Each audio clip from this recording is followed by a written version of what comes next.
ನಮಸ್ಕಾರ. ಜಿನಿ ನ್ಯೂಸ್ ವೀಕ್ಷಕರಿಗೆ ಸ್ವಾಗತ.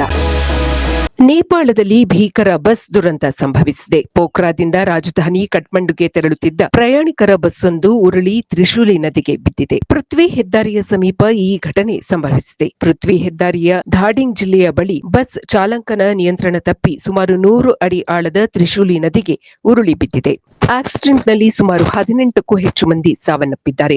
15ಕ್ಕೂ ಹೆಚ್ಚು ಮಂದಿ ಗಂಭೀರವಾಗಿ ಗಾಯಗೊಂಡಿದ್ದು ಅವರನ್ನು ಹತ್ತಿರದ ಆಸ್ಪತ್ರೆಗಳಿಗೆ ದಾಖಲು ಮಾಡಲಾಗಿದೆ. ಅಪಘಾತ ನಡೆದ ತಕ್ಷಣ ಸ್ಥಳೀಯ ನಿವಾಸಿಗಳು ಹಗ್ಗಗಳ ಸಹಾಯದಿಂದ ಕೆಳಗಿಳಿದು ಕೆಲವರನ್ನು ರಕ್ಷಿಸಲು ಯತ್ನಿಸಿದ್ದಾರೆ. ತ್ರಿಶೂಲಿ ನದಿಯ ವೇಗ ಹೆಚ್ಚಾಗಿರುವುದರಿಂದ ಮುಳುಗು ತಜ್ಞರು ಬಸ್ಸಿನ ಒಳಗಿದ್ದವರಿಗಾಗಿ ನದಿಯಲ್ಲಿ ಹುಡುಕಾಟ ನಡೆಸುತ್ತಿದ್ದಾರೆ. ನೇಪಾಳ ಸೇನೆ ಮತ್ತು ಸಶಸ್ತ್ರ ಪೊಲೀಸ್ ಪಡೆ ಜಂಟಿಯಾಗಿ ಕಾರ್ಯಾಚರಣೆ ನಡೆಸುತ್ತಿದೆ.